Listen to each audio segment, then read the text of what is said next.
Welcome to Perceptions by 𝐦𝐨𝐬𝐤. It's nice to have you once again.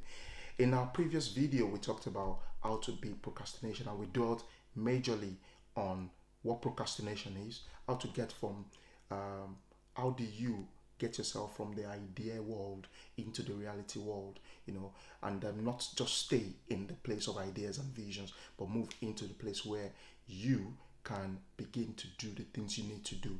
We spoke about how fear cripples us and gets us not doing the things we need to do, how the fear of failure, how the fear of criticism of others, how false evidences appear to be real and stops us from taking the bold step of doing things.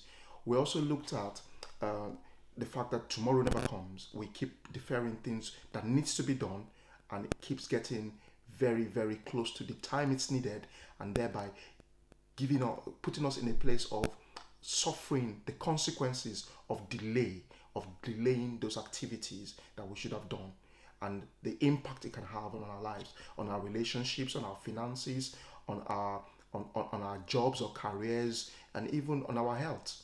So this all emanated from the fact that this channel has been able to surpass my own thoughts of 1,000 subscribers in less than 2 months. And that's what I've said. If I never started this channel, I would never understand if I could be successful or not.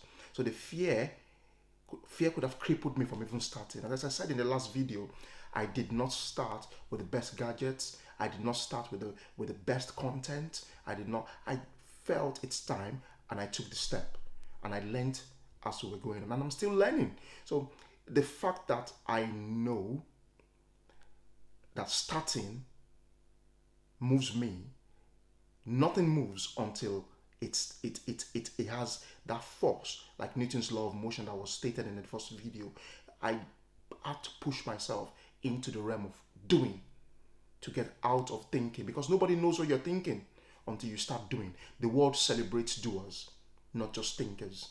I'm not saying we don't celebrate thinkers, but doers are more celebrated. We do, and things go into motion, and those are the people we know. Amazon could have remained an idea, but we're celebrating that idea today because it came into fruition. It was Instagram could have remained an idea, but it came out to be something that was done, and we're seeing and celebrating today. Same with Facebook, same with many companies. So what I'm saying is, beat procrastination. Start writing that book today, chapter by chapter. You see, you can't force results, but you can get closer to the right result by taking a step a day. Write a word a day, write a chapter a day. The journey of 1,000 miles starts with one step. So start writing that book, start writing that course, start doing that training, start that company online, start that company. Move your business from where it is now and move it up a notch. What I'm saying is, don't wait till everything is perfect. Make a start. And how do we beat procrastination? I want us to explore in this video. One thing I would like to say here is, time is limited. We only have 24 hours in a day. Time is finite. That's why we need to invest every minute, second, and hour of our time, and not just spend it. We need to invest every bit of time we've got. Now, in the last video, we looked at Tim Urban's Mind of a Procrastinator. The last video link is somewhere in the description or on the screen. Just click and watch the last video. But in the Mind of the Procrastinator, we looked at the quadrant, the 4 quadrants. And in today, will use that same quadrant, which I've actually picked up from the book of Stephen Covey, 7 Habits of Highly Successful People. And that's what I would like to put on the screen for us to see, these 4 quadrants. But let's take a step further and understand how we can beat procrastination. Some of the things we mentioned in the last video about not being able to beat procrastination, we talked about lack of motivation, we talked about fear, distraction. In this video, I wanted us to look at the ways we can beat procrastination. Now, for me, what I've done very easily to beat procrastination is because I know I can't be everything. I can't be everything. And the purpose of leadership is not to have followers, but to train up other leaders. People that can do things that you do so that you can delegate those things to them. I don't want to be a leader that trains up followers. No, I don't want that. I want to train up leaders because that's the way life should be. And that helps me to understand that if I'm not there, someone else can take up that role and play it. So the first thing I've done in my life is to define my roles. And I'll give you an example of how I've done this. First, I'm a child of God. That is a role for me. Second role for me is I am a husband. So I have a wife that needs my attention and I need to make sure I am there. That's second role. Now, the third role is I'm a father. Now, these roles I'm giving to you are my own classification. You need to know what yours are. I am a father and I have my children and I need to take care of them. I need to be there for them because they will never always remain children and I need to make sure I'm there in their formative years. Now, these are mine and I want you to define yours. I am also a son to someone. So I need to make sure I'm fulfilling that role. Now, I also see myself as a friend to some people. Now, either as a pastor or as a teacher or as a friend, that's a role. Now, I have classified this role based on my values in life. Now, my family and spiritual growth is valuable to me. I feel more fulfilled. I feel very fulfilled, successful when I am doing things that make my family much better. Now, because my values, my highest values have been defined. And I would like to introduce you to Dr. John Martini here. His book called The Values Factor is very, very good. I have a link of these books in the description below if you want to have a look at them. Now, it's very important that you define your core values in life. What drives you? What gives you? What are those things that give you fulfillment? For example, many people don't like rising from the bed early in the morning when it's time to go to work. Maybe because they're losing interest in that job. Now that tells me you might just be working for the money, but not because you're getting fulfillment and not because the job fits into your core values. Now what I found out is when you define your core values, it actually helps you. It increases your value in life. It increases your value. People understand your core values because they know you would not pick a call when you're with your family, or you will not deal with things when you're with your family, which is your core value. And it just shoots up your value. Now, many people are saying, but how does that help me? It does help you because when people know these are your core values and you are aligned to your core values, it increases your value. Now, money is only a result of people's respect of your values. Either you start a business or you're a speaker and people pay you. People are only paying you for the amount of time you're sparing, which is valuable to you, which you could spend doing something else. You see, it's a matter of what you have a choice to make between two things. Which one goes for which? Now, your values are what drives your decision making, your choice making.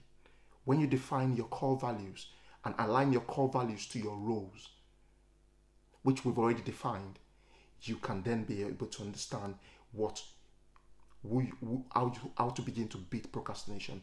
You need to first of all define your roles. When you define your roles, you align your task to those roles based on your core values. Define your roles based on your values, your highest core values, and then divide up your task based on those core values. based on those roles. So each role, for example, has a task for them to do. You know, as a father, I know what I should be doing. As a husband, these are the tasks I need to be doing. And I'll give as a career person, as working for a particular organization, these are the things I need to be doing. So I have tasks based on those roles.